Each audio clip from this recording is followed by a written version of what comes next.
Bueno, buenas tardes a todos y nuevamente les agradezco la atención. La verdad, a pesar de la distancia, me da mucho gusto estar en contacto y compartir este rato donde vamos a estar viendo algunos aspectos importantes sobre el manejo de la nutrición vegetal en la agricultura de conservación. Eh, Antes de empezar propiamente en el tema, es importante señalar nuevamente, como lo hacemos siempre, que el foco de nuestras preocupaciones, de nuestro trabajo, debe de ser la sostenibilidad de los sistemas de agricultura, de técnicas agrícolas que estamos desarrollando. La sostenibilidad es un concepto que tiene muchas dimensiones, es multidimensional. Una de ellas, que es una de las más frecuentemente consideradas, es la dimensión natural, en la cual nosotros incluimos muchos aspectos en general, pero que lo que nos interesa más en este contexto es lo relacionado a la salud, la calidad de los suelos, la productividad, las características de fertilidad de los suelos, que es un concepto amplio que va mucho más allá de simplemente los niveles de nutrientes. Y relacionado con esto, el mantenimiento y la mejoría de la agrobiodiversidad, es decir, toda la parte de los servicios de los ecosistemas, la parte de microbiología, la fauna, toda la diversidad biológica, plantas, animales, que tienen funciones muy importantes en el ecosistema y que muchas de ellas se llevan a cabo en los suelos. Tenemos también una dimensión financiera que es sumamente importante y que también frecuentemente se menciona, y acá todo gira realmente alrededor del ingreso que tienen los productores por su trabajo. Hay que acordarse que gran parte del trabajo nuestro está enfocado a pequeños productores, productores de bajos ingresos, productores marginales que tienen muchas veces problemas de acceso al crédito y niveles altos de marginación y de pobreza. Entonces hay que mejorar el ingreso, hay que superar esa situación deficitaria en la que se encuentra. Una tercera dimensión es la parte social. La parte social, acá estamos incluyendo la participación, que es fundamental, de los productores en todo el proceso de generación y de transferencia de tecnología. Y esto involucra el fortalecimiento de organizaciones locales y, como decía recién, la participación en el proceso de definir alternativas y de evaluar los resultados de estas alternativas. Es decir, evitar esas actitudes muy arrogantes, diría yo, de pretender que uno tiene la solución y sin considerar a los actores principales, en este caso los productores.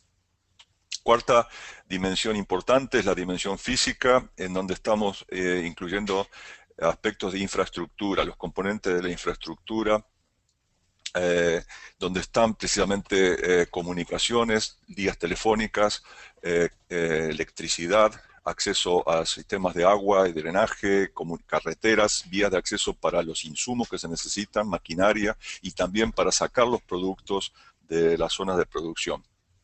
Y al final, aunque no porque sea la menos importante, es la dimensión humana. Aquí esto es fundamental porque el trabajo tiene un alto componente de enseñanza, de educación. Este evento en el que estamos empezando ahorita mismo es una prueba, una evidencia de eso, la importancia de aumentar los niveles de conocimiento de todos los participantes. La producción tiene que contribuir a mejorar la salud de los participantes, de la población. Es un aspecto importante en cuanto a no solamente la cantidad de producto producido, sino la calidad, el contenido de minerales, el contenido de aminoácidos, la riqueza nutritiva. Es muy importante porque necesitamos que estas tecnologías que están siendo desarrolladas para aumentar la sostenibilidad se reflejen en estos aspectos. ¿Qué quiere decir todo esto? Quiere decir que si nosotros vamos a ver la agricultura de conservación en realidad es una herramienta, no es el centro de atención, es una herramienta que va a contribuir o que debería contribuir a mejorar todas esas dimensiones.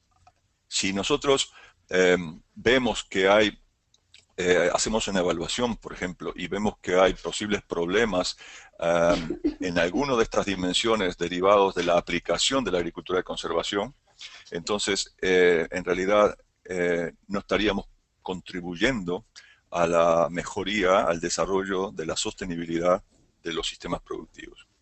Entonces, hay que poner el impacto de la agricultura de conservación en el contexto, en la perspectiva de la sostenibilidad, preguntándonos si estamos mejorando todas estas dimensiones. Y algo de esto lo vamos a ir mencionando en el transcurso de la presentación de hoy.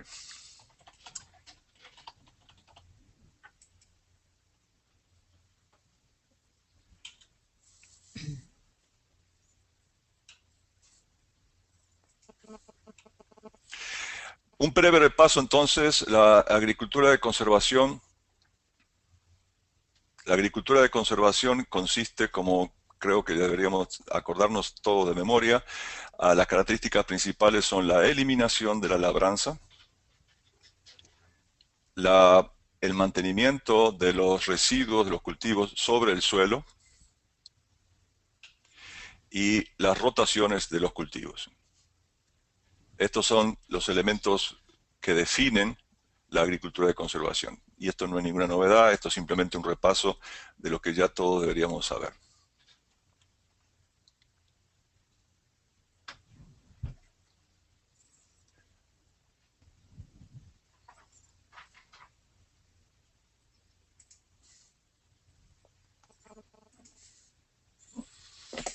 El objetivo de este seminario entonces es evaluar el impacto de la adopción de la agricultura de conservación sobre el manejo de los nutrientes. Esto va a ser el centro del tema de hoy y va a ser una presentación necesariamente general, como vamos a ver a continuación, por las razones que voy a explicar a continuación. Es importante las preguntas. Si hay preguntas, si hay dudas, al final no se olviden de que hay que aprovechar estas oportunidades para tratar de aclararlas. Entonces, trataremos de explicar lo que podamos al final. Un primer aspecto que tenemos que recordar y que es sumamente importante es que desgraciadamente la información que tenemos sobre muchos de estos temas actualmente en México es limitada. Es decir, seguramente ustedes van a tener preguntas para las cuales yo le voy a tener que responder que no sé, que puedo tener alguna idea de lo que se está haciendo o las experiencias en otros países, en otras condiciones, pero nosotros no tenemos todavía la información local, regional. Y esto es muy importante porque sabemos que las recomendaciones específicas en cuanto a manejo de nutrientes tienen que ser hechas a la medida de las condiciones en donde se van a aplicar.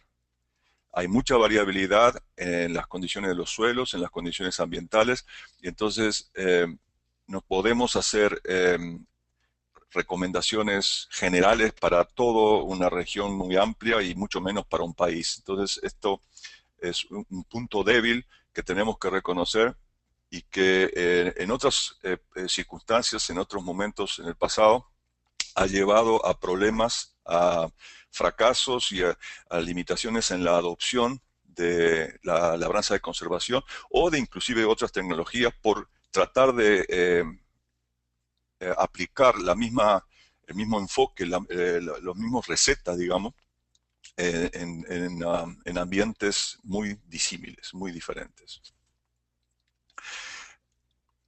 El otro aspecto importante es que estos trabajos de investigación a los que me refiero normalmente requieren estudios de mediano a largo plazo.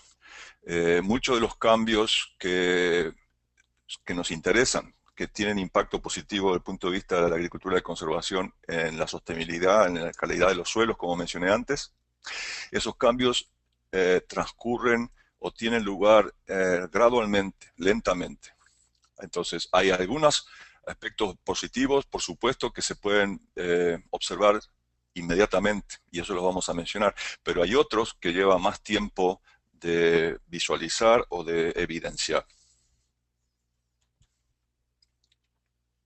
El otro aspecto importante es que necesitamos que todos estos estudios y estas investigaciones tengan un enfoque integral, Es decir, no es un trabajo únicamente de agrónomos o de especialistas en suelos o de fitotecnistas, sino que acá tiene que trabajarse en equipo, sobre todo integrar también especialistas de las ciencias económicas y sociales por la importancia de los análisis económicos y la adopción de la tecnología.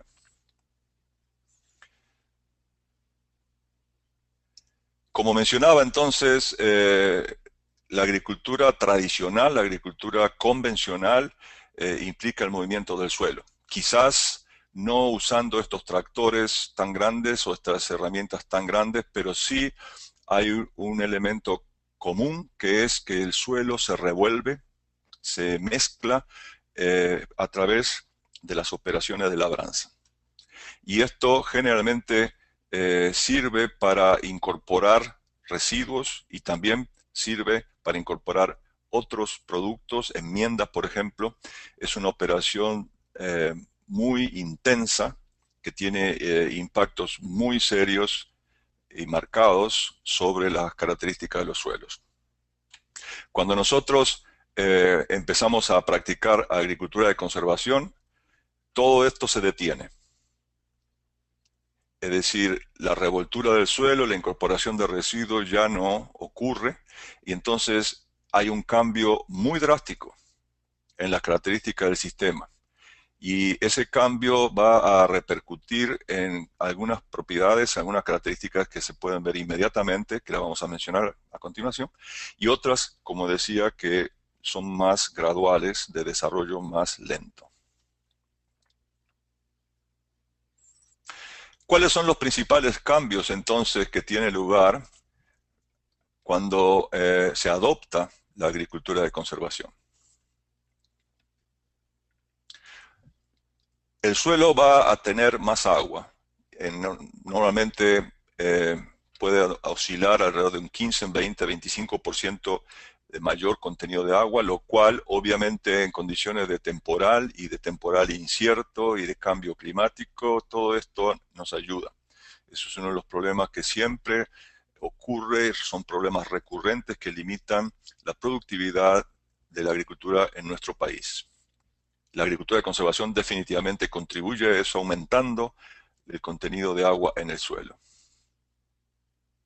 La presencia del rastrojo sobre el suelo, de los mantillos, produce una disminución en la temperatura. El suelo no se calienta tanto como cuando estaba descubierto, desprotegido. Y junto con esto, el suelo muestra menos variaciones térmicas, oscilaciones térmicas.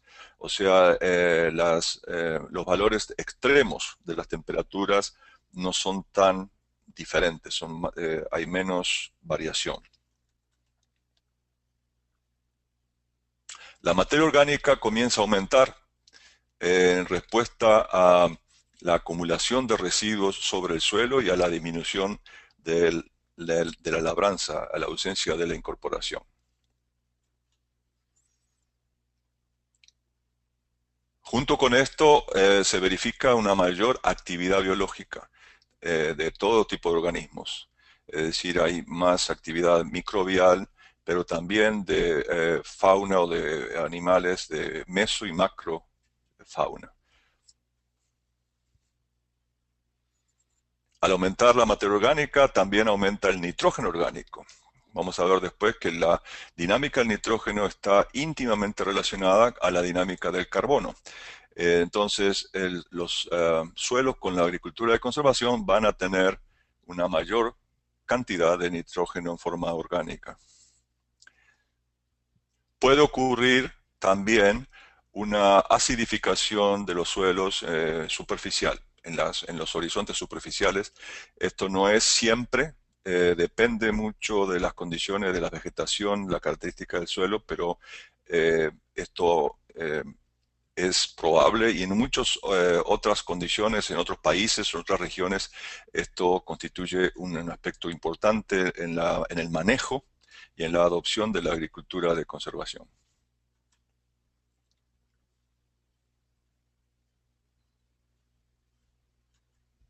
Entonces, tratando de ver el panorama general, lo que tenemos es que Con la agricultura de conservación no se mezcla el suelo.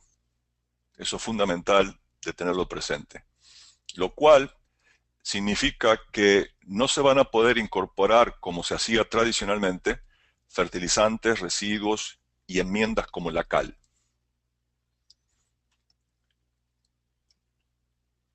La ausencia de mezclado de suelo, la ausencia de labranza, se refleja en una estratificación. ¿Qué quiere decir estratificación? Quiere decir que va a haber una acumulación de nutrientes y de residuos y va a haber cambios en las características de los suelos, pero en una forma de estratos, de capas, y de capas muy superficiales y de muy poco espesor.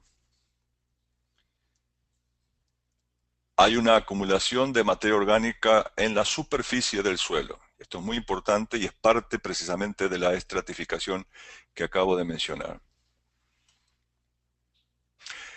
Esa materia orgánica, que son restos de los cultivos anteriores, de otros cultivos en rotación, tiene menos contacto con el suelo porque no está incorporada. La incorporación promueve la descomposición de la materia orgánica porque la mezcla, la revuelve con el suelo. En el caso de la agricultura de conservación, eso no ocurre. La materia orgánica tiene menos contacto con el suelo, tiene fragmentos más grandes, ¿ok? Y acuérdense que hay una disminución de la temperatura en general. Entonces, eso contribuye, todos estos factores, a que esa materia orgánica se va acumulando, pero tarda más tiempo en descomponerse. Los nutrientes se acumulan en la superficie. Hay mayores concentraciones de nutrientes cerca de la superficie del suelo.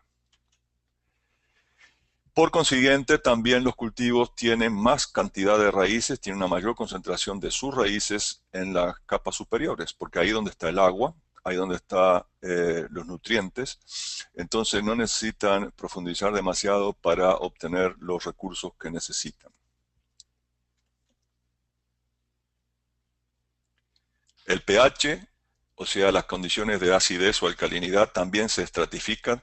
Los valores varían en poca distancia, pero como si fueran capas superficiales y de poco espesor. Al no haber labranza, hay más continuidad de los poros y hay una mayor infiltración del agua en el suelo. Esto es un aspecto muy importante que contribuye a lo que mencioné hace un ratito, de que los suelos con la agricultura de conservación conservan más la humedad. Hay más humedad en el suelo, lo cual es bueno para el cultivo, pero también tiene un mayor potencial de desnitrificación, y esto lo vamos a aplicar brevemente a continuación, que es una pérdida de nitrógeno hacia la atmósfera en forma de gas, y también puede traer aparejado un mayor potencial de lavado, de lixiviación de nutrientes en profundidad dentro del perfil. Entonces, esto que ustedes están viendo aquí es un esquema, un panorama de los cambios más importantes que ocurren al adoptar y al implementar la agricultura de conservación. Vamos a ver entonces un esquema de cómo son las diferencias en los perfiles de suelo. A la izquierda ustedes ven la labranza convencional, un suelo con labranza convencional típico en los primeros centímetros, y a la derecha con agricultura de conservación. Cuando ustedes están haciendo labranza convencional, normalmente los suelos tienen o desarrollan una costra en la superficie, que es un tipo de compactación superficial. Esta costra es una barrera para la entrada del agua, también para el intercambio de gases, y en su momento es una barrera para la emergencia de las plántulas de los cultivos, que es un aspecto muy importante. Esto lo vamos a ver en el seminario de septiembre cuando hablemos de compactación, pero ahora simplemente lo menciono. Los centímetros superiores están pulverizados, la estructura normalmente está muy pobremente desarrollada, los suelos están hechos talco, puré, digamos, como la labranza convencional, y luego viene una capa generalmente compactada que es el pie de arado, que acá en la izquierda ustedes ven la escala que son pulgadas, 10 pulgadas equivale a 25 centímetros y es más o menos la profundidad a la cual año tras año se realiza la labranza y donde se compacta el suelo. A la derecha ustedes ven entonces qué pasa cuando se empieza a desarrollar la agricultura de conservación. En la superficie ahora tenemos cultivos o restos de cultivos, tenemos paja, rastrojos, también tenemos estiércol, puede ser de animales silvestres o animales que pastoreen, y ahí donde ocurre en esos centímetros superiores, arriba de la línea roja que ustedes ven, es donde ocurre la acumulación de materia orgánica.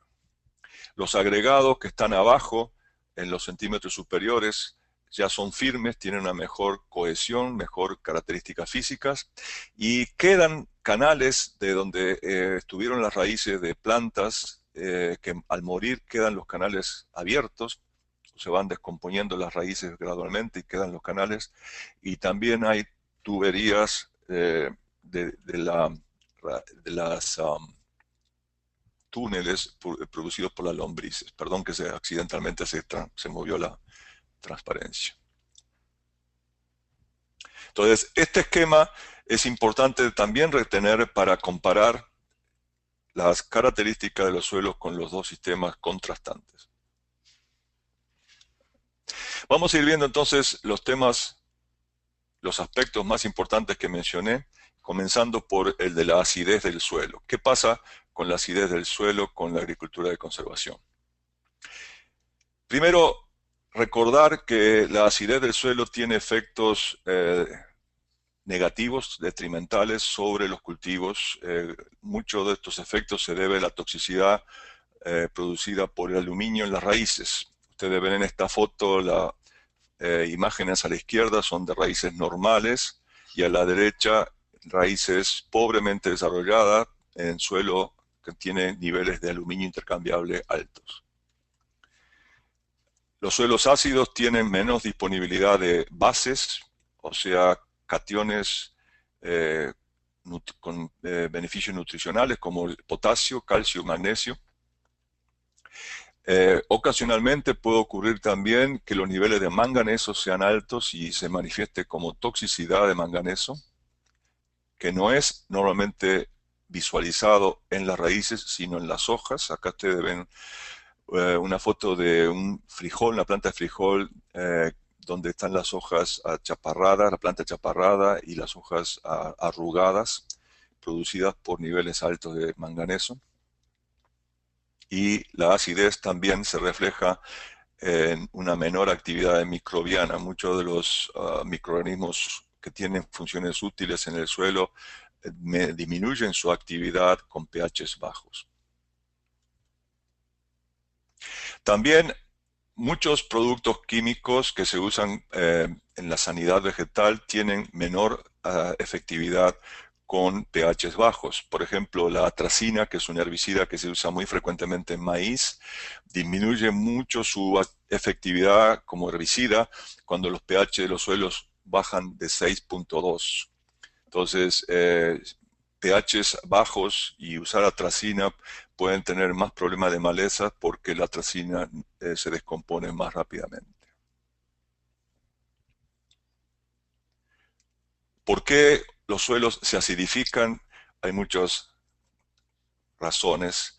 Una de las principales, quizá la principal causa de la acidificación de los suelos en sistemas agrícolas es el uso de fertilizantes amoniacales. No todos los fertilizantes amoniacales tienen la misma capacidad de acidificar. En esta tabla ustedes pueden ver que en un extremo tenemos productos como la urea o el nitrato de amonio, que no son tan acidificadores como el sulfato de amonio o los polifosfatos de amonio, que tienen el doble de capacidad de generar ácido. Esa columna que ustedes ven a la derecha muestra los kilos de cal que se requieren por cada kilo de nitrógeno que se aplica debido a la acidez que generan esos fertilizantes en el suelo. Si le aplicamos la cal o no, eso depende del productor, pero la acidificación ocurrió. El suelo se va acidificando gradualmente. Y si partimos de suelos con materiales originales ácidos, este problema se muestra mucho más rápidamente. Los suelos también se pueden acidificar porque las bases se lavan, o sea, a través de muchos años y especialmente en zonas húmedas y con suelos arenosos, se va perdiendo por lavado las cationes como el potasio, el calcio, el magnesio, y eso repercute en una acidificación de los suelos. Pero también las bases pueden ser perdidas porque las extraen los cultivos. O sea, los cultivos extraen potasio, extraen calcio, extraen magnesio, y si no se ponen, si no se reponen eso, al final vamos a terminar con situaciones de acidificación marcada.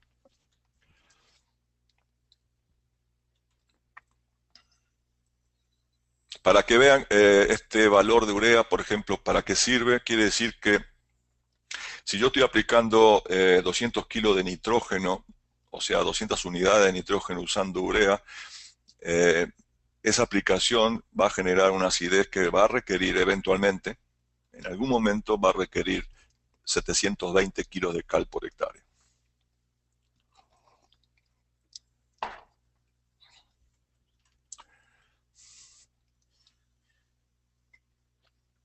Los residuos vegetales también acidifican. Ahora, ahí es donde varía según el tipo de residuo, pero ustedes acuérdense que los materiales vegetales tienen nitrógeno y ese nitrógeno orgánico se mineraliza, quiere decir se transforma en formas no orgánicas, minerales, y se nitrifica y queda entonces un residuo ácido, es decir, quedan hidrogeniones ahí como producto de esa mineralización y nitrificación. Eh, los componentes azufrados que tienen las plantas también se oxidan, como ustedes ven en este esquema, y dan como producto ácido sulfúrico, obviamente es ácido. Y algunos componentes pueden dar un residuo alcalino, o sea, los oxalatos de calcio, por ejemplo, que son componentes importantes en algunas especies vegetales, pueden dar como origen al descomponerse hidróxido de calcio. Y esa es la razón por la cual el efecto de los residuos al descomponerse no es universalmente igual y puede haber acidificación o no, o puede variar la magnitud de la acidificación. Pero potencialmente ustedes tienen ahí los componentes como para tener residuos ácidos provenientes de la mineralización del nitrógeno, mineralización del azufre.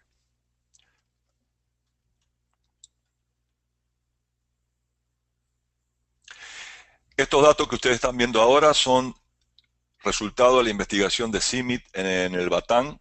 Después de 14 años, ustedes pueden ver el efecto de diferentes sistemas de manejo.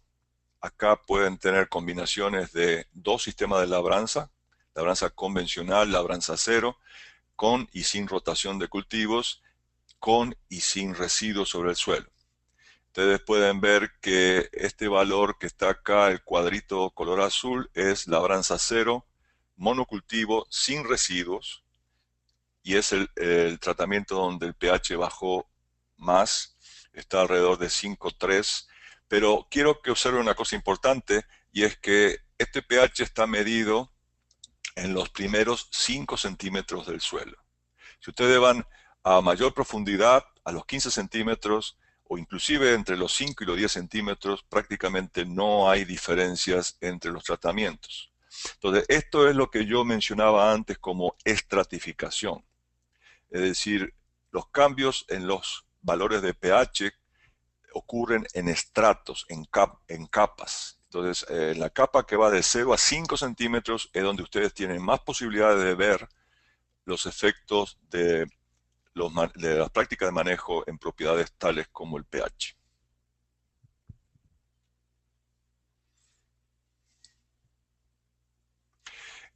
¿Cómo se maneja la acidez de los suelos? Y el manejo más común a nivel global, general, es la aplicación de cal, es el encalado. Perdón. Normalmente la cal se aplica sobre el suelo y luego se incorpora porque la cal tiene muy baja solubilidad en agua. Si nosotros no la ponemos en contacto mecánicamente a través de una mezcla, una incorporación con labranza, en los centímetros superiores, la cal tarda mucho en moverse.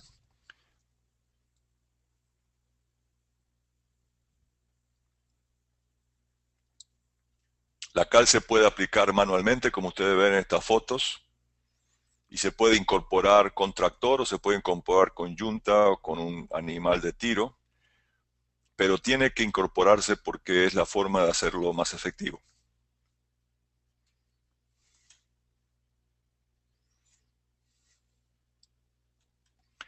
Ahora, nosotros por otro lado estamos hablando de agricultura de conservación y decimos no se puede mover el suelo. Si no se puede incorporar la cal en forma convencional, ahí surgen varias preguntas y varias alternativas que hay que evaluar para encontrar las respuestas a esas preguntas. ¿Sirve aplicar la cal en la superficie? En otros países lo han hecho, en Brasil se hace y tiene buenos resultados en condiciones del estado de Paraná, por ejemplo, pero no es una práctica universal en otros países y en otras regiones. No les sirve eso, es muy tardado y tienen que incluir después de cierto número de años alguna operación de labranza para volver a incorporar la cal. O sea, no pueden hacer labranza de conservación o labranza cero siempre. Tienen que incluir en un esquema de rotación, cambiar la labranza. Entonces, eso puede ser o no. Ahí es un tema de lo que yo mencionaba antes, que se necesita hacer investigación en nuestro país para encontrar las respuestas, diferentes zonas, diferentes suelos. Hay lugares donde se ha visto que el movimiento del suelo al sembrar con la pura sembradora, aunque es muy superficial, alcanza porque, como dijimos antes, el problema de la acidez se desarrolla principalmente en los centímetros superiores. Entonces, si la acidez está concentrada en los 5 centímetros, es probable que el movimiento al sembrar, el movimiento del suelo al sembrar alcance como diría, una mini incorporación.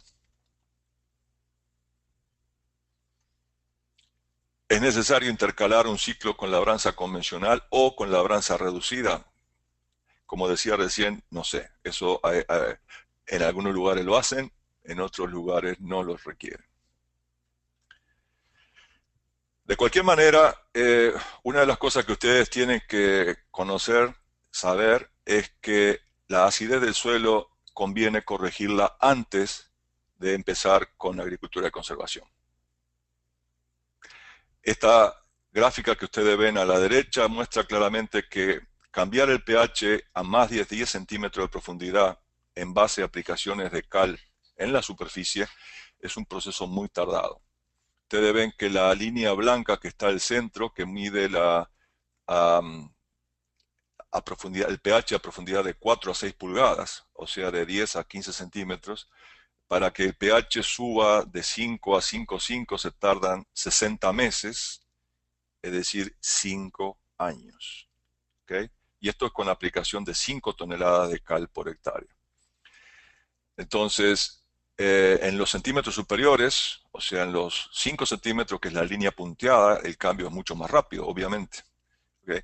Pero si ustedes tienen problemas más de acidez a mayor profundidad, entonces definitivamente tienen que corregirlos antes de empezar a implementar agricultura de conservación. Segundo tema importantísimo dentro de esto del cambio de la agricultura convencional a la agricultura de conservación es el nitrógeno. Y acá es importante entender los procesos del nitrógeno, de la dinámica del nitrógeno que intervienen. Los procesos a los que vamos a referirnos son la inmovilización, la volatilización, la desnitrificación y la lixiviación. Vamos a ir viendo uno por uno y los vamos a ir viendo en el contexto de qué pasa con la agricultura de conservación en relación a cada uno de estos procesos. Primero vamos a ver entonces la inmovilización y tenemos que verlo en el contexto del ciclo de nitrógeno. ¿Okay?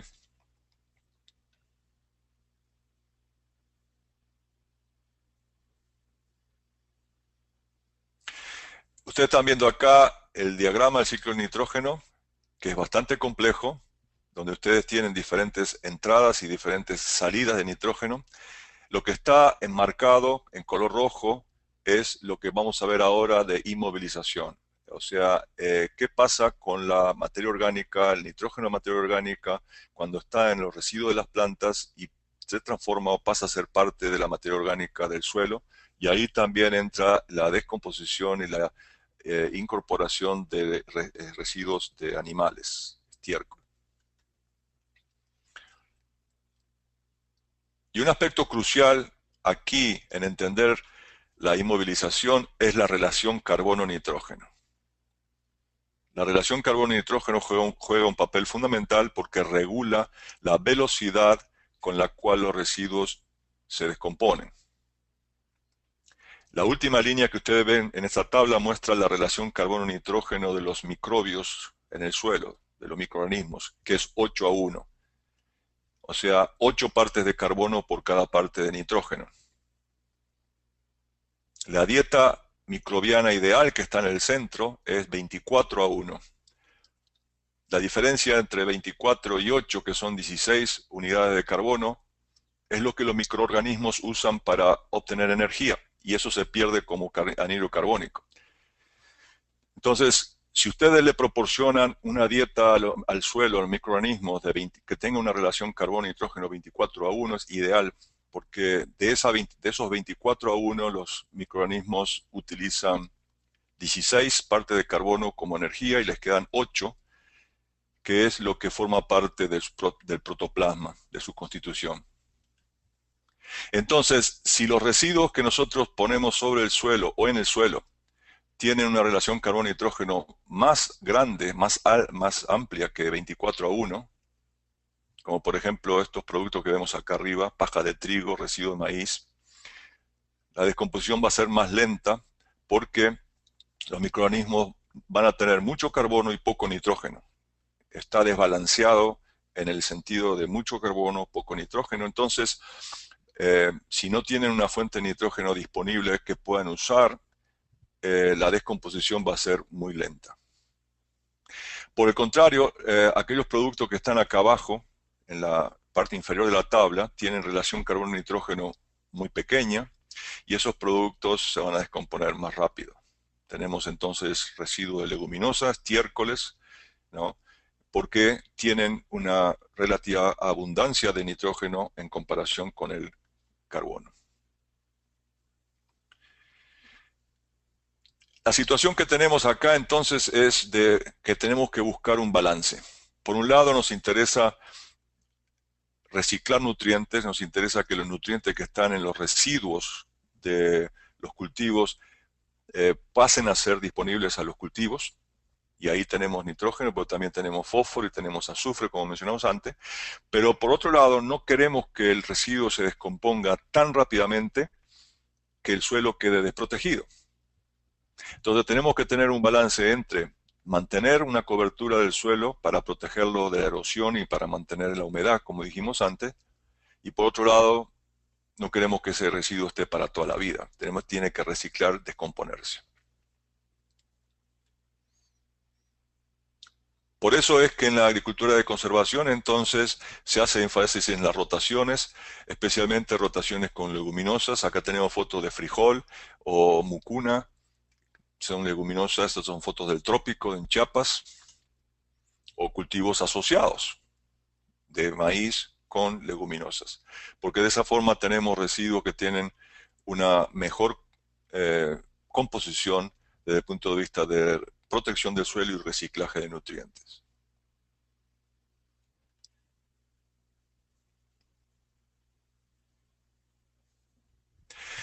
Si tenemos entonces residuos con una relación carbono-nitrógeno alta en la superficie, como ustedes ven en esta foto, vamos a tener una descomposición lenta,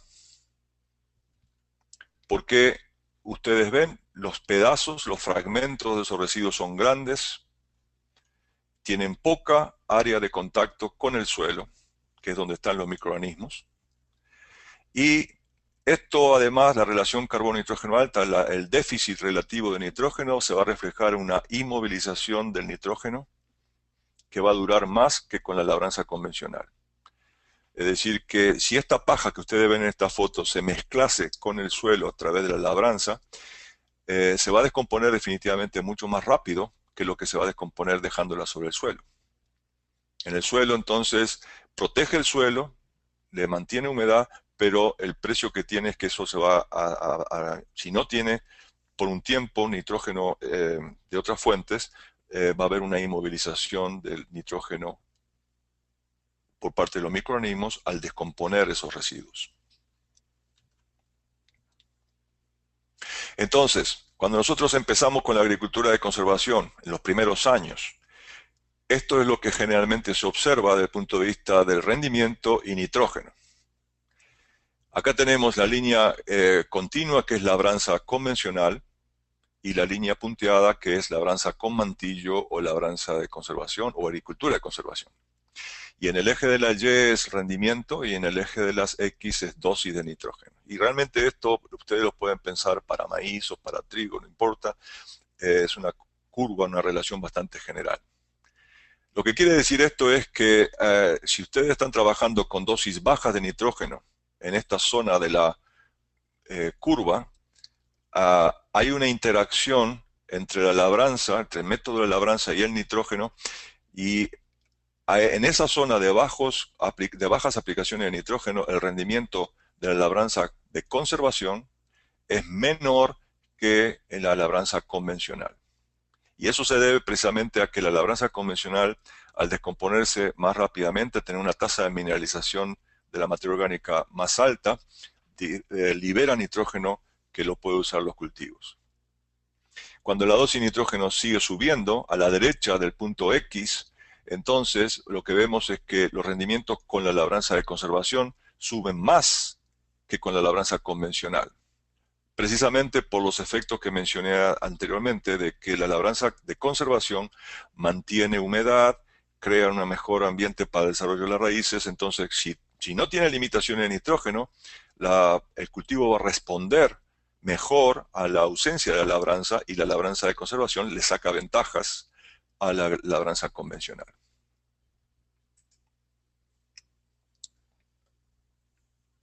Prácticamente hablando, esto significa que en los años iniciales de la agricultura de conservación es probable que se requiera una mayor inversión en fertilizante nitrogenado, o no necesariamente en fuente de nitrógeno, que puede ser fertilizante, puede ser estiércol, puede ser la fuente que ustedes prefieran. O sea, pero las plantas van a demandar un poco más de nitrógeno.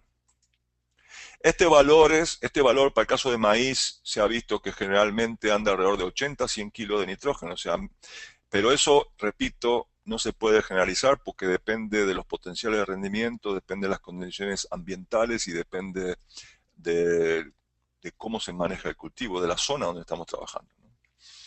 Pero es como una pauta, o sea, si los problemas de inmovilización de nitrógeno y de menores rendimientos cuando se empieza con la agricultura de conservación se observan más frecuentemente cuando el manejo del nitrógeno no es bueno, cuando se están aplicando cantidades bajas.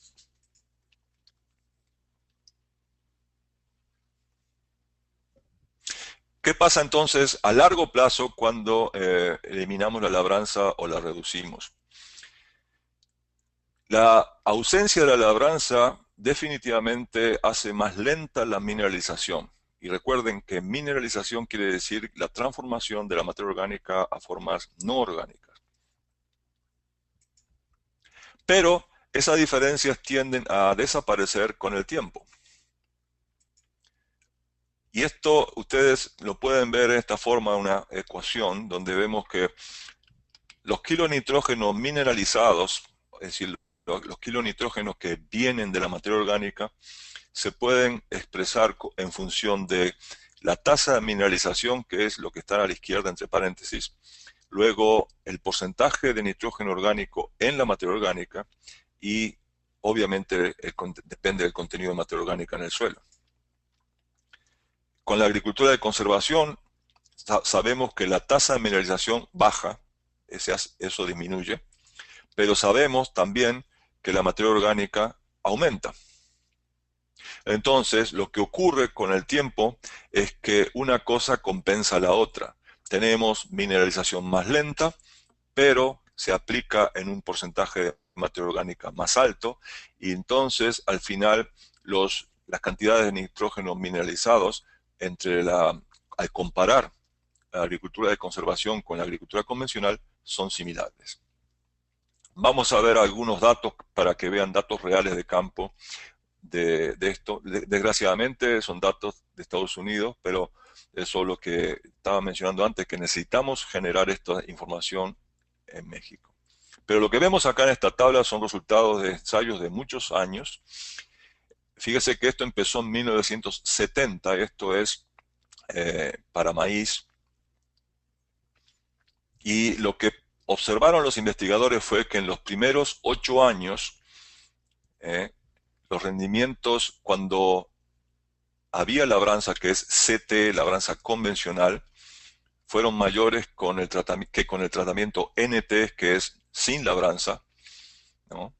Eso fue en los primeros 8 años. Después de 10 años de no hacer labranza, los investigadores no veían diferencias entre las labranzas. Y estas comparaciones se hicieron en la primera columna, que es cuando no se aplicó nitrógeno. O sea, esto es el testigo, por eso los rendimientos que ustedes ven son bajos. Es decir, esto es la columna de cero nitrógeno. Entonces, repito, si no se aplica nitrógeno y todo el nitrógeno que el cultivo usa viene del suelo, en los primeros 8 años viene más nitrógeno con labranza que sin labranza. Después de 10 años, desaparecen, se estabiliza las tasas de mineralización, los niveles de materia orgánica también, y los contenidos de nitrógeno disponibles son comparables y los rendimientos también.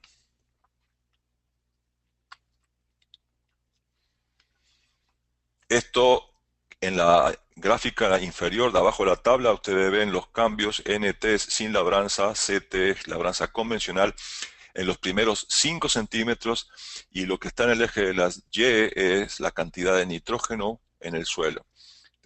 Como mencionaba antes, sin labranza el nivel de nitrógeno es mayor que con labranza. El problema es que ese nitrógeno es nitrógeno orgánico y tiene que mineralizarse para estar disponible para los cultivos.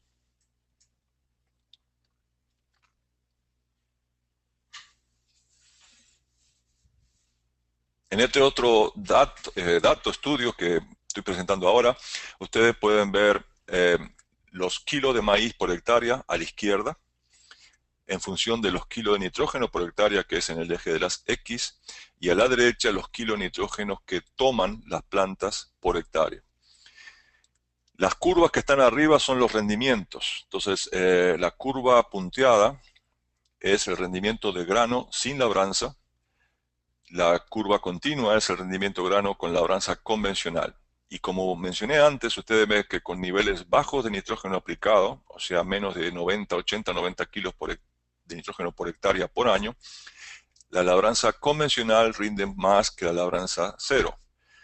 Cuando el nivel de nitrógeno subió por encima de los 90 a 100 kilos por hectárea, el rendimiento de grano con labranza cero sigue subiendo, pero el de la labranza convencional llega a un máximo y se estabiliza. Las gráficas inferiores muestran lo que toman, o sea, cuánto nitrógeno tomó el cultivo con agricultura convencional, la línea continua, y con la agricultura de conservación o sin labranza, la punteada. Y también ustedes ven que con niveles de nitrógeno bajos, la planta con sistema de labranza convencional toma más nitrógeno que con sin labranza, con la agricultura de conservación. Entonces, obviamente esto se refleja en valores de eficiencia diferentes. eficiencia de recuperación en este caso, la eficiencia de recuperación del nitrógeno con la agricultura de conservación o sin labranza es menor con dosis bajas, ¿ok? Pero es mayor con dosis altas.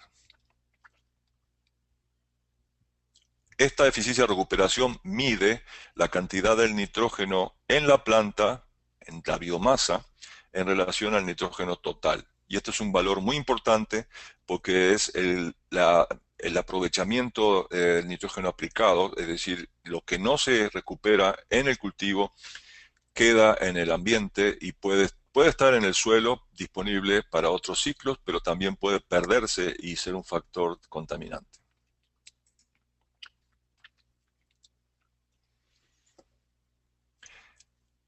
La dinámica del nitrógeno está muy asociada a la dinámica de la materia orgánica, el carbono orgánico, y acá vemos datos de 16 años de experimentación en el batán. Es uno de los pocos resultados que hay sobre estudios de largo plazo, y qué bueno que los tenemos, para ver qué pasa con la materia orgánica. Y, por ejemplo, si ustedes ven esta columna a la izquierda, de 0 a 5 centímetros, observen que estamos hablando de 5 centímetros. Esta línea de abajo, que tiene 1.34% de carbono, esto sería prácticamente el sistema tradicional, es decir, labranza convencional, monocultivo y sin residuos. Después de 16 años, ese suelo tiene 1.3% de carbono. El suelo que tuvo 16 años con labranza cero, rotaciones y con residuo sobre el suelo, tiene 2.2. Una diferencia obviamente significativa. ¿Okay? Pero fíjese que eso tardó 16 años en manifestarse, ¿no? De 5 a 10 centímetros con el maíz, también las diferencias fueron significativas, aunque los contenidos de carbono son menores. Fíjese que de 2.2% de carbono en los 5 centímetros superiores, de 5 a 10 es 1.5. Es una diferencia bastante importante, simplemente en 5 centímetros. Y esto es la estratificación que yo mencionaba antes. En los sistemas basados en trigo también se observa esto en los primeros 5 centímetros, pero no es visible en los de 5 a 10.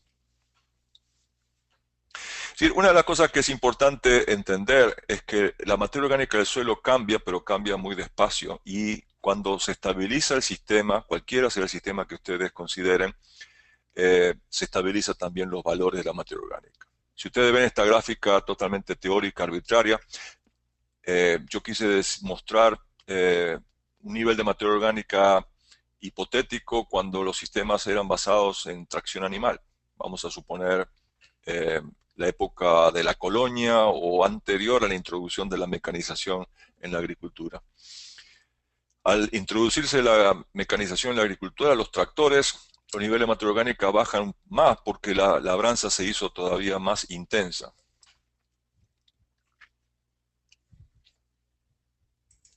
Nosotros ahora estamos embarcados en un proyecto de recuperar la salud de los suelos, la calidad de los suelos a través de la agricultura de conservación, y esto va a repercutir en un aumento de la materia orgánica. Pero lo que no sabemos es esos niveles de equilibrio que se alcanzan, ¿a dónde van a llegar? ¿Cuál va a ser el nivel de equilibrio cuando se estabilice la agricultura de conservación? ¿Va a ser este, o va a ser más alto, o va a ser intermedio? No sabemos. Entonces, no se puede decir a priori, de antemano, cuánto tiempo va a requerirse para llegar a un nuevo equilibrio, y tampoco cuál será el porcentaje de materia orgánica en el nuevo equilibrio. O sea, yo acabo de mostrar esos resultados que se midieron en el Batán después de 16 años, y yo estoy seguro que si se le hubiera preguntado a los investigadores hace 16 años, cuando comenzaron, que de hecho fue más de 16 años, empezaron en 1991, si le hubieran preguntado qué valores iban a tener 16 años después o cuánto tiempo iban a llevar a alcanzar 2.2% o más de 2% de carbono, difícil, no creo que se lo podrían haber dicho, ¿no?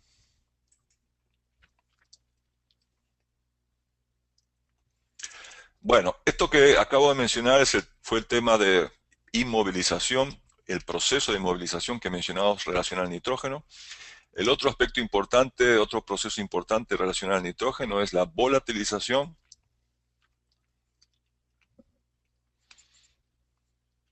Si volvemos a ver el ciclo de nitrógeno, la volatilización tiene que ver con las pérdidas de amoníaco, NH3, que ocurren a partir de estiércol o de fertilizante.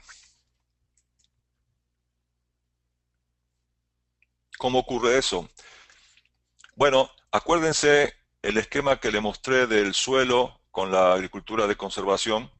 Si ustedes tienen residuos sobre la superficie y ahí aplican la urea, por ejemplo, o aplican estiércol, y ahí esos residuos tienen, obviamente, ricos en materia orgánica, alta humedad, mayor actividad de microorganismos, que todo esto lo mencionamos antes, y abundancia de la enzima ureasa, que es la que cataliza la descomposición de la urea, ya sea en forma de fertilizante o de estiércol. Entonces, esto va a haber una alta producción de amoníaco que se escapa al aire y se pierde. Entonces, ahí ustedes van a perder gran parte, o pueden perder gran parte del nitrógeno que aplicaron. ¿Cómo pueden frenar ustedes eso? Hay varias formas, pero la forma más práctica es metiendo la urea al estiércol dentro del suelo. O sea, la incorporación de la urea o el estiércol dentro del suelo frena todo esto. Y esto, en el caso de la urea, puede hacerse con la humedad de la lluvia. Estos datos, por ejemplo, muestran que después, si llovieron 13 milímetros 2 días después de la aplicación, no se perdió nada de nitrógeno. ¿Okay? Pero por otro lado, si no llovió nada, en la otra punta, no llovió nada, después de 6 días se puede haber perdido más del 30% del nitrógeno. Entonces es muy importante saber que la humedad posterior a la aplicación de la urea, si llueve después de la aplicación de la urea, es importante para disolverla e introducirla al suelo. Si no sabemos o no tenemos certeza de eso y la dejamos en la superficie, va a haber pérdidas. O sea, si no lo podemos manejar con la lluvia porque es incierto, entonces hay que enterrarla y ahí hay que ver equipos o técnicas que depositen la urea dentro del suelo. Otras opciones, por supuesto, consiste en usar fuentes de nitrógeno que no sean volátiles, ¿no? Nitrato de amonio, sulfato de amonio son ejemplos, pero por ejemplo si usamos sulfato de amonio hay que acordarse que es el doble de acidificante que la urea, y si nosotros tenemos suelos ácidos o problemas de acidez, entonces esto nos soluciona el problema de la volatilización, pero nos crea problemas de acidez. Hay que tener flexibilidad, si se puede, en la elección de las fuentes. Tercer proceso relacionado con el nitrógeno es la desnitrificación. ¿Qué es la desnitrificación? Acá estamos viendo volvemos al esquema del ciclo de nitrógeno, pero estamos viendo otra parte del mismo, que es lo que está viendo con el marco rojo, que es la pérdida en forma gaseosa o de óxidos nitroso, óxido nitroso N2O.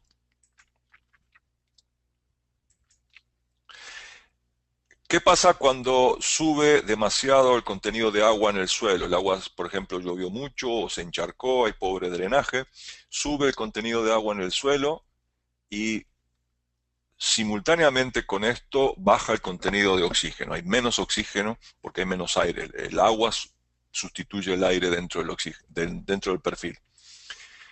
Entonces, los microorganismos que necesitan oxígeno y no lo pueden sacar del aire, ¿de dónde lo van a sacar? Bueno, lo sacan de compuestos como el nitrato. Ustedes ven la fórmula de nitrato, tiene 3 átomos de oxígeno por cada uno de nitrógeno. Esta es la reacción que ocurre.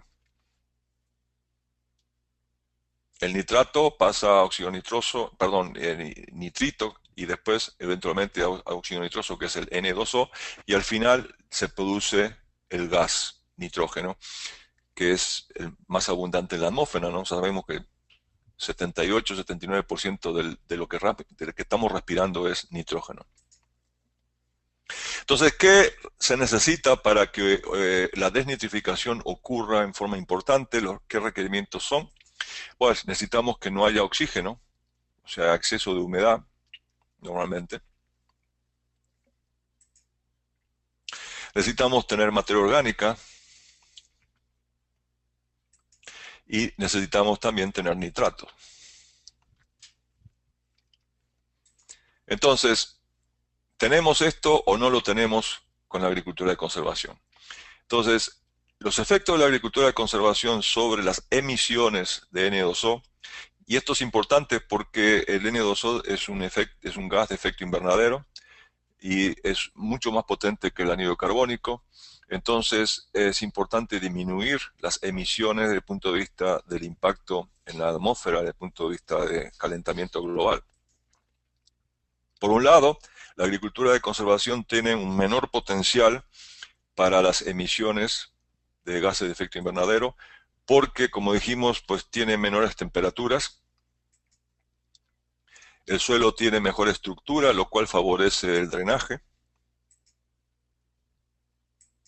pero también la agricultura de conservación puede tener un potencial para mayores emisiones de gases de efecto invernadero, porque tiene mayor contenido de materia orgánica, como mencionamos antes, mayor contenido de agua y mayor contenido de nitrógeno mineral, en general. Acá vemos algunos resultados de nuevo de los ensayos de larga duración que se están haciendo en el Batán, donde midieron en este caso el efecto de la labranza en las emisiones de gases de efecto invernadero, específicamente de óxido nitroso, que es N2O. Y esto lo hicieron en dos fechas, en dos ciclos, 2008, 2009, 2010, 2011, y ustedes tienen con labranza convencional a la izquierda y labranza de conservación o agricultura de conservación a la derecha. Entonces, ustedes pueden ver que la temperatura del suelo en la primera evaluación fue más baja en la agricultura de conservación, 17 contra 20, pero en la otra evaluación, 2010-2011, fue un poquito más alta. La labranza de conservación, la agricultura de conservación, en los dos casos tuvo más agua, y eso fue un efecto significativo. La concentración de nitratos fue más baja en el 2008-2009, fue también más baja en el 2010-2011, las diferencias fueron significativas, y el flujo de N2O fue más alto en el 2008-2009 con la agricultura de conservación y fue más bajo en el 2010-2011, aunque no se determinó la significancia estadística de esa diferencia. Las emisiones de N2O expresadas en kilos equivalentes de anhídrido carbónico fueron muy parecidas en ambos sistemas, las diferencias no fueron significativas. Entonces, como vemos acá, los resultados, estos son resultados solamente del Batán, de una misma localidad, en diferentes fechas, con los tratamientos de labranza contrastantes, y ustedes pueden ver los resultados son variables, las magnitudes son variables y las diferencias también, aunque en general no hay un problema serio con las emisiones con la agricultura de conservación. El último proceso que voy a mencionar, porque ya estamos pasando un poco de tiempo, pero es fundamental en el caso del nitrógeno con la agricultura de conservación, es la lixiviación. Y nuevamente volvemos al ciclo del nitrógeno y vemos la lixiviación es el movimiento en profundidad con el agua del nitrato. ¿Y qué pasa con la agricultura de conservación y la lixiviación?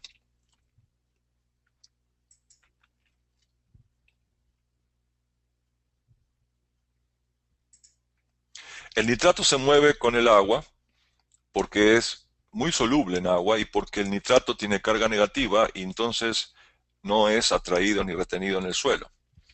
Por otro lado, sabemos que la agricultura de conservación disminuye la escorrentía, o sea, por eso hay menos erosión y aumenta la cantidad de agua que infiltra. Y esa agua tiende a moverse en el suelo a través de los poros que vimos que crean las raíces al morirse o las lombrices o canales. Entonces hay vías preferenciales, vías de preferencia para el movimiento de nitratos.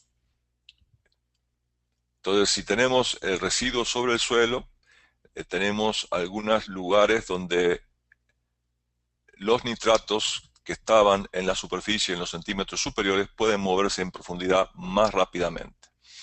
Entonces, definitivamente hay condiciones para que se puedan perder una mayor proporción de nitratos con la agricultura de conservación. Pero en general se ha visto que este riesgo de pérdidas es mayor si la lluvia, si llueve mucho y coincide con la aplicación de nitrógeno, porque en ese caso el movimiento no es únicamente o preferentemente por estos canales, sino que ocurre en todo el volumen del suelo, arrastra una mayor cantidad de nitratos. Entonces, lo que se ve es que estos canales favorecen el movimiento rápido, pero también son una vía alternativa. Es como el agua se desvía y no se mueve por todo el perfil, sino la mayor parte se mueve en estos canales rápidos. Y las posibilidades de pérdida entonces van a depender si coincide eso con una aplicación de nitrógeno donde haya una mayor disponibilidad de nitrógeno mineral en los centímetros superiores. Entonces llegamos a esta pregunta, que es la que se hacen muchos productores y técnicos. Ok, ¿cómo hacemos para mejorar el manejo de la agricultura de conservación, del nitrógeno en la agricultura de conservación? Y ahora, por las limitaciones de tiempo, no podemos entrar mucho en profundidad en esto, pero realmente lo que tenemos acá que tener en cuenta son los 4 requisitos que hemos mencionado muchas veces sobre el manejo responsable de los nutrientes. Y estos requisitos involucran la selección de la fuente de los nutrientes, la dosis, qué tanto aplicar, dónde aplicarlo, el lugar de aplicación y cuándo, el momento de la aplicación. Entonces, brevemente, si nosotros tenemos en cuenta estos 4 requisitos en el contexto de lo que acabamos de ver del nitrógeno, tenemos que decir o pensar, bueno, cuando elijo la fuente de nitrógeno, pienso en la volatilización, el potencial de volatilización de esa fuente. Es una fuente que tiene un alto potencial como la urea o es bajo potencial como el sulfato de amonio, porque eso me va a influir en el manejo desde el punto de vista de dónde lo voy a poner, si lo voy a dejar en la superficie o lo voy a enterrar. Y también cuándo lo voy a aplicar para evitar aplicar en momentos donde haya mayor potencial de pérdidas y por el contrario aplicarlo cuando el cultivo más lo puede aprovechar. Es decir, que el más lo necesita y tiene raíces que lo pueden aprovechar.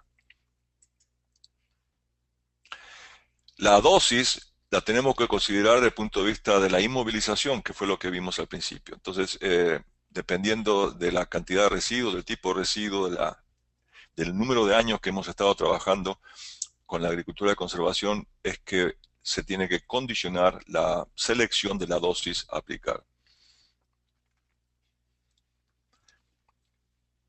Se recomiendan en general dosis de nitrógeno más altas durante los primeros años de establecimiento de la labranza cero o la agricultura de conservación, porque es una forma de compensar estos procesos que describimos antes. La baja mineralización de la materia orgánica, una posible mayor desnitrificación y una volatilización del amoníaco.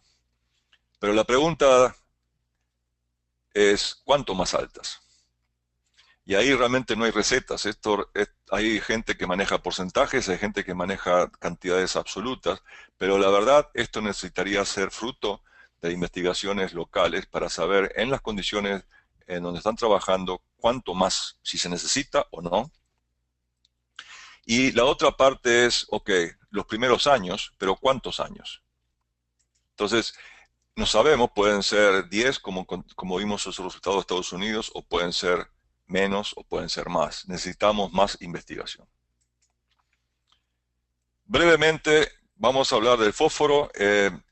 Lo del fósforo, el manejo del fósforo con la agricultura de conservación es mucho más simple que con lo que vimos de nitrógeno, y en general lo que se ha visto es que al adoptar la agricultura de conservación aumenta la disponibilidad de fósforo para los cultivos, y esto se debe a que ocurren varios procesos simultáneamente. Por un lado, al disminuir el movimiento del suelo, hay una menor oportunidad para que el fósforo reaccione con componentes que están en el suelo y que potencialmente lo pueden inmovilizar o fijar. La descomposición gradual de los residuos que mencionamos antes hace que la disponibilidad de fósforo provisto por los residuos, ya que estaba en forma orgánica, también sea gradual. Muchas veces, si hay suelos que tienen altos contenidos de hierro y aluminio libres, la materia orgánica puede quelatarlos, puede reaccionar con ellos y disminuye el potencial de fijación de fósforo en esos suelos. Y al no moverse el suelo, se ha visto muchas veces que las micorrizas son más efectivas al mantener por más tiempo la integridad del micelio. Como resultado, es frecuente que se encuentre que la fertilización fosforada pueda ser menor, reducirse después de varios años sin labranza. ¿Cómo se aplica el fósforo? Se puede aplicar el boleo sobre la superficie del suelo, dependiendo de cuál es el nivel del fósforo en el suelo. Acuérdense que las raíces de los cultivos predominan en la superficie, son más abundantes en la superficie, y ahí hay mayor humedad, cual favorece la absorción del fósforo, y también hay una mayor concentración del fósforo en esos centímetros superiores. El último aspecto que quiero mencionar, que es importante, se relaciona con el manejo de la fertilidad desde el punto de vista del muestreo de suelos.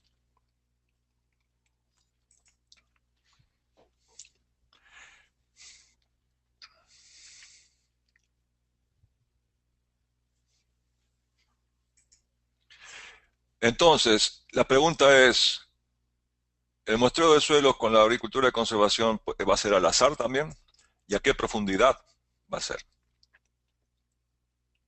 ¿Va a ser igual que con la agricultura convencional o hay que cambiar? Y una pregunta que es importantísima es ¿cómo se aplicaron los fertilizantes? Si se aplicaron al boleo, si los fertilizantes en general se aplicaron en cobertura total del boleo, se puede seguir muestreando al azar. Porque no importa dónde se saque la muestra, tiene igual probabilidad de caer en donde se aplicó fertilizante.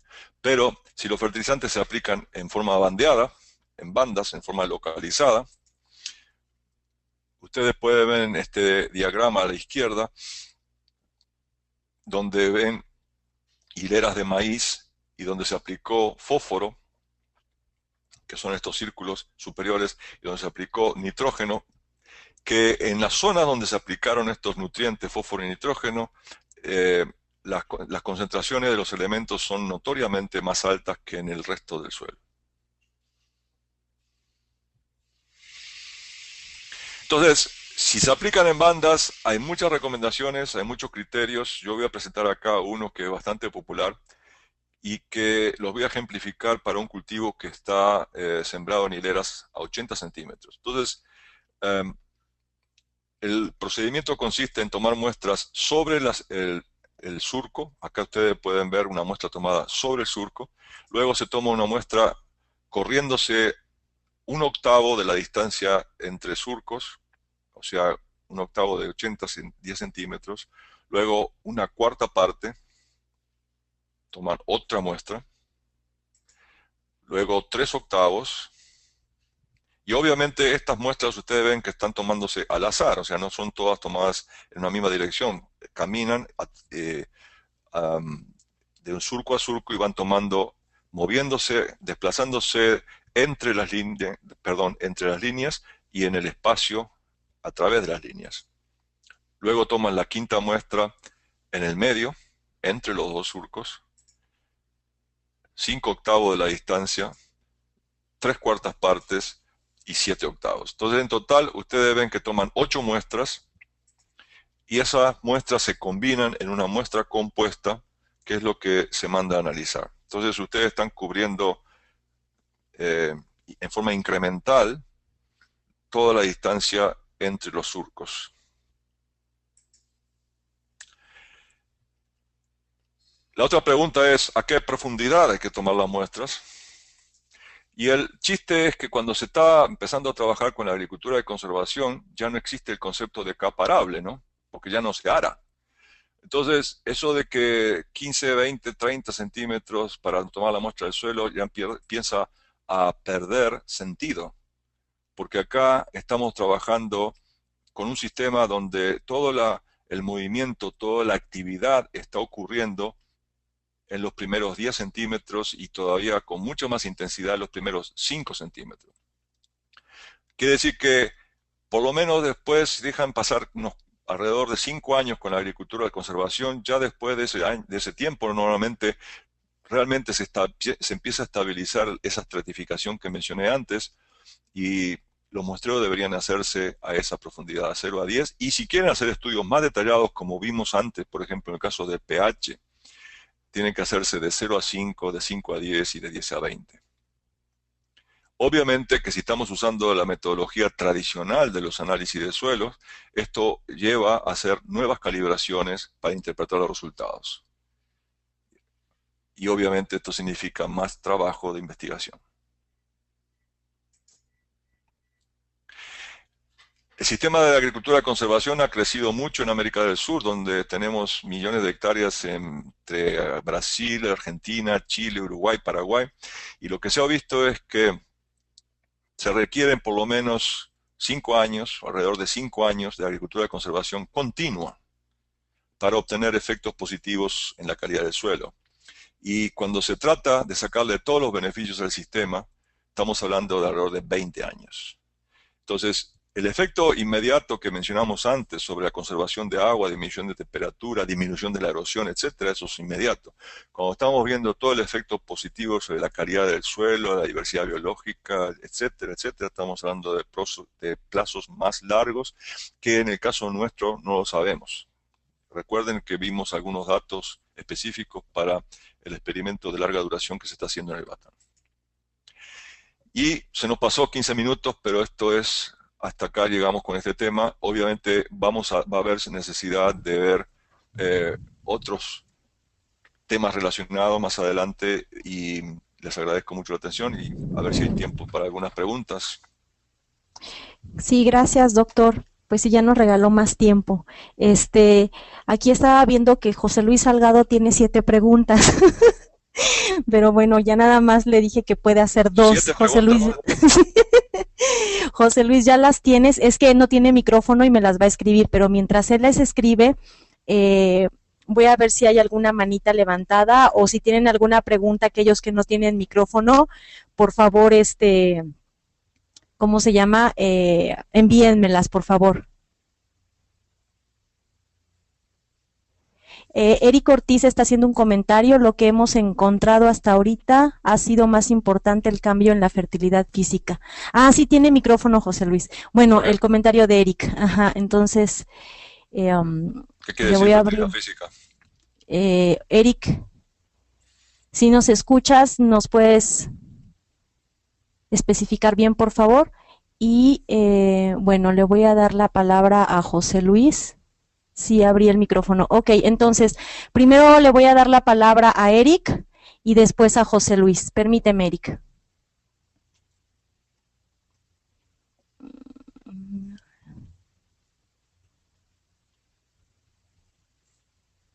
Permítanme, porque tengo que irme a donde está él. Y aquí está. Claro, porque está por orden alfabético, ¿no? Sí, exactamente. Entonces, Eric, hola, adelante, buenas tardes. ¿Me escucha, Eric? Creo que no. No, se Ya perdió. tiene abierto el micrófono. A ver. Eric. Tiene una pregunta Gerardo Lara. Ajá. A ver, bueno, Ahí, Eric, ¿me ¿ya? escuchas? Sí, perfecto, Sí, yo adelante. sí te escucho. Sí, Perfecto, me adelante. refiero a la fertilidad física, doctor, en cuanto a que los análisis del suelo que hemos hecho en parcelas de 3, 4 años en materia orgánica no ha cambiado tan sustancialmente, pero la parte de densidad aparente, por ejemplo, sí hemos observado que cambia. Y bueno, el efecto en campo que hemos observado es que hay como una mejor dinámica del agua. Haga de cuenta que aún en una lluvia fuerte hay una buena, como se incrementa el espacio poroso, hay una buena distribución de la humedad, y si lo manejas un poquito con la cama permanente bien formada, no hay tanto problema de que digamos haya exceso de humedad. La otra Claro. que quisiera aprovechar rapidito, de lo que hemos observado acá, cuando se da el cambio de la labranza convencional que el productor maneja, por ejemplo, en muchas zonas sin residuo, de golpe a agricultura de conservación, el problema de la inmovilización es mucho más fuerte. No tanto así cuando, por ejemplo, los productores manejan labranza mínima y han venido incorporando residuos. Lo que hemos observado ahí que no es tan fuerte. Un caso bien común aquí en Bajío, en pata de sorgo, la gente que año con año empaca, das el cambio a agricultura de conservación y si no le compensas con acá manejamos 7 unidades de nitrógeno por tonelada de rastrojo, si no le compensas se te amarilla el trigo, por ejemplo. No así cuando se han venido incorporando residuos. Son de las cosas así que hemos observado. Claro, no, de manera exactamente. Práctica, doctor. Perfecto, me alegro mucho. Bueno, me alegro que hayan encontrado la forma de manejar eso, ¿no? Sí, como dijo usted, no es una receta, pero hasta ahorita nos ha funcionado. Sí, yo lo que me refiero a la receta es que eso ustedes han encontrado que les sirve ahí en el Bajío, pero probablemente no sé si en Sonora o en Chiapas o en Veracruz va a ser lo mismo. O sea, de ahí tienen que hacer el tipo de evaluaciones que ustedes hicieron seguramente para encontrar esas cantidades. Sí, de acuerdo. Ok, gracias Eric. Le voy a abrir el micrófono a José Luis. Hay muchas preguntas. Entonces no nos va a dar tiempo. Yo creo que vamos a abrirle el micrófono, ¿le parece bien a 4 personas, doctor? Y pues los que falten pueden enviarle las preguntas vía correo electrónico a usted para que... Bueno, acuérdate que en el reporte del seminario están los nombres. Sí, están las preguntas, sí, claro. Sí. O sea que se puede hacer, no les puedo prometer que lo voy a hacer todo mañana, pero de a poco se va a ir contestando.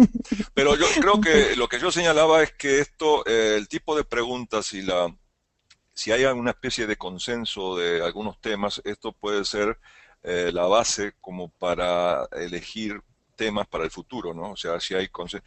Y puede ser, ahora estaba viendo, por ejemplo, algunas preguntas sobre enfermedades y virosis, o sea, ahí tendríamos que involucrar patólogos porque... o sea, yo me declaro incompetente en esos temas. Ya tengo que ser alguien que sepa sobre el efecto de la agricultura de conservación sobre la sanidad vegetal, ¿no? Parasitología. Ok. Bueno, José Luis, ya te abrí el micrófono. Nada más que yo creo que haz una pregunta, nada más. Por favor. Elige la que sea mejor. Sí. Sí. Bueno, en el caso específico de la parte que estamos en Jalisco, tenemos muchos problemas con acidez, entonces mi pregunta es si una manera de remediar podría ser que pudiéramos incorporar la cal de manera inyectada ya iniciando con agricultura de conservación. Me refiero a inyectarla mecánicamente con un jeter, un disco cortador y un machete que pueda hacer pues ahora sí que la aplicación tipo banda, pero podría ser en cobertura total, o sea, hace 8 salidas o tratar de hacerlo inyectado, podría ser una solución para poder utilizar eso. Y junto con algún tipo de malla en especial de cal, de la partícula más pequeña, para que funcione mejor.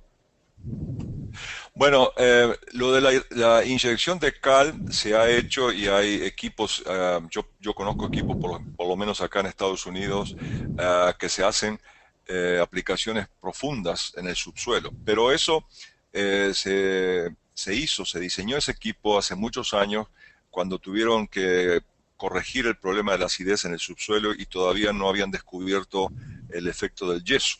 Entonces seguían aplicando cal y obviamente para facilitar el movimiento de la cal al subsuelo modificaron unos subsoladores, le pusieron una especie de protecciones a alas y unos tubos de caída donde la cal quedaba aplicada en profundidad. Pero como digo, eso ya se descontinuó porque es muy caro, requiere mucha energía y hay alternativas más prácticas.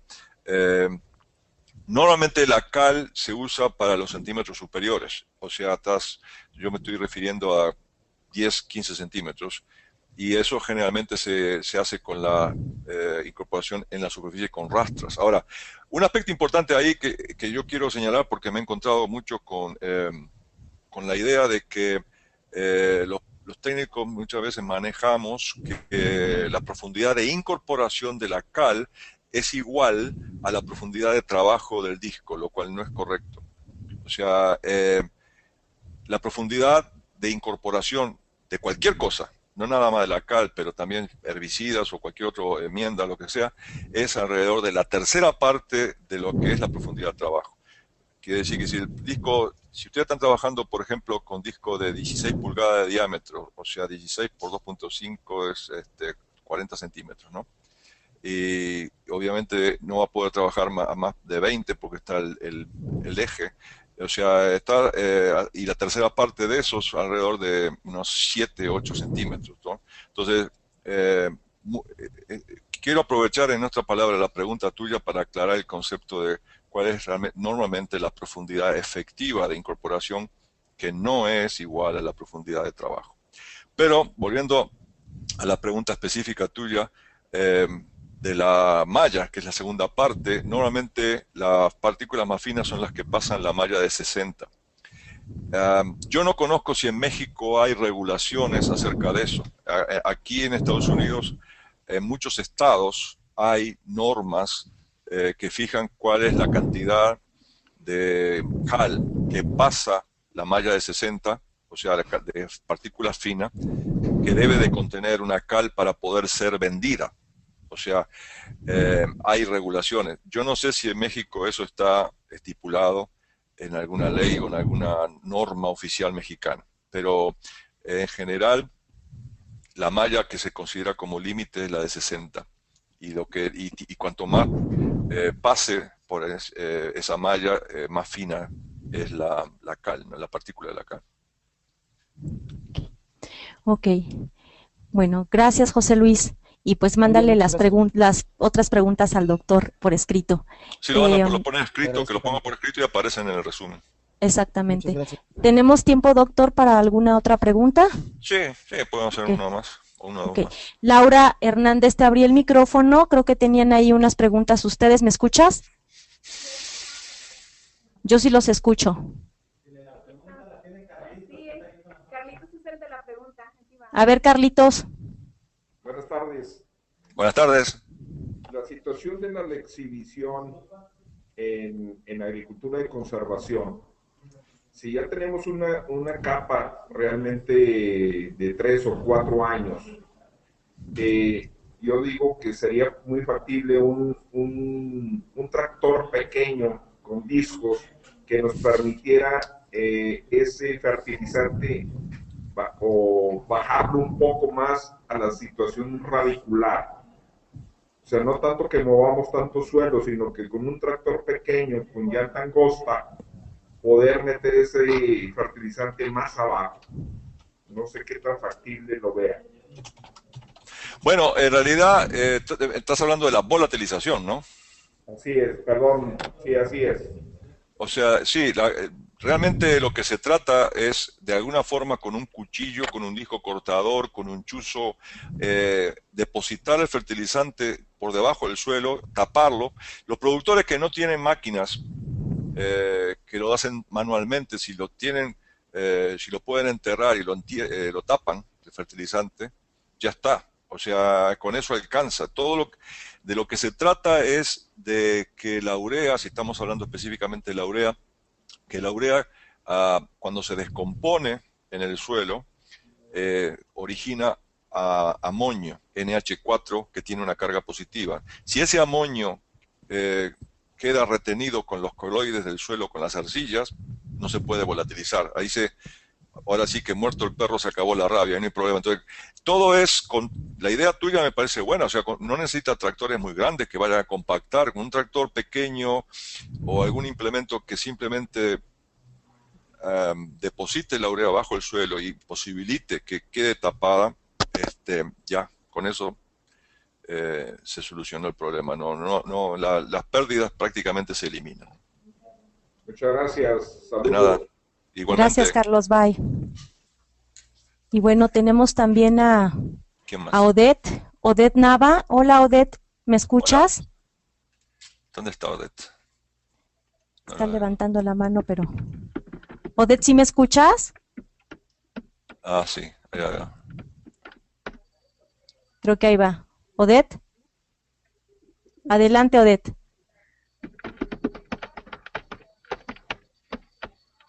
Ah, no Odette tiene dice micrófono. dice que no tiene micrófono, ya. Ok. Entonces, bueno, ya mandaste tu pregunta, ya la vi y el doctor te la contestaría. Le voy a abrir el micrófono a otra persona.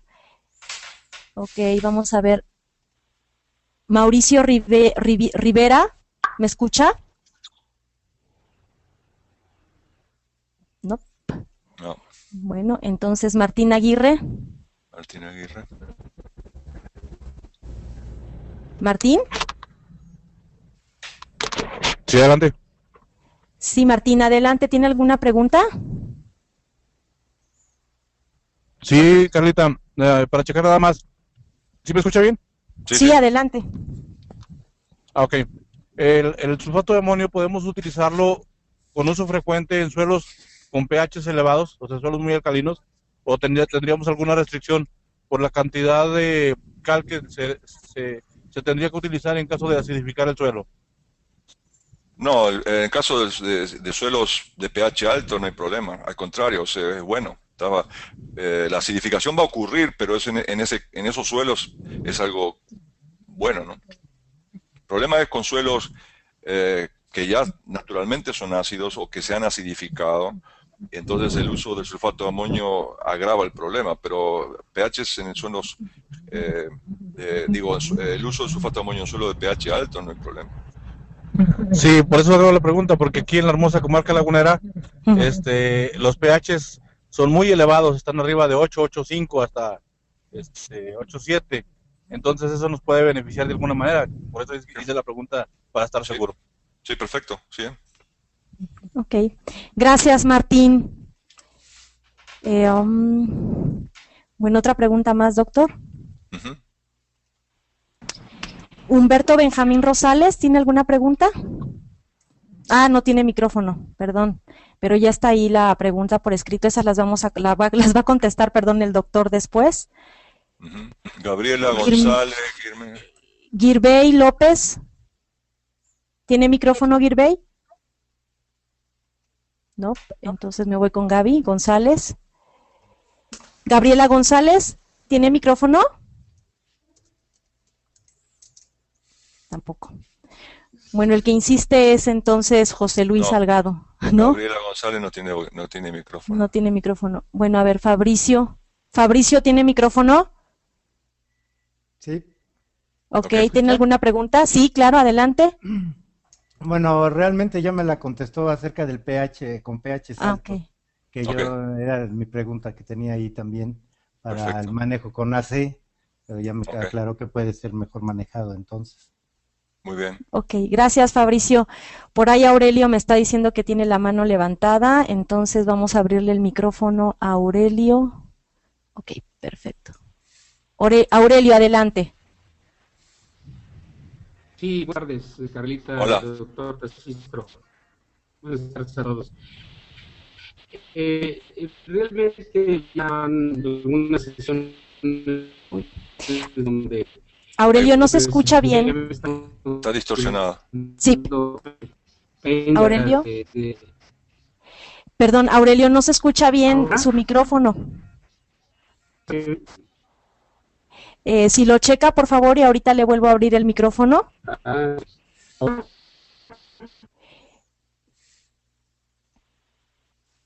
Agustín Zuluaga, adelante. No, Agustín tampoco. Bueno, yo creo que en todo caso, yo reviso las preguntas y si quedan cualquier cosa, ahí tienen la dirección de correo electrónico también, pueden mandarla con mucho gusto, ¿no? Claro. Bueno, entonces Y si hay comentarios o sugerencias para temas, insisto, que te los hagan llegar y tú me los haces llegar y ya podemos planear otras cosas, ¿no?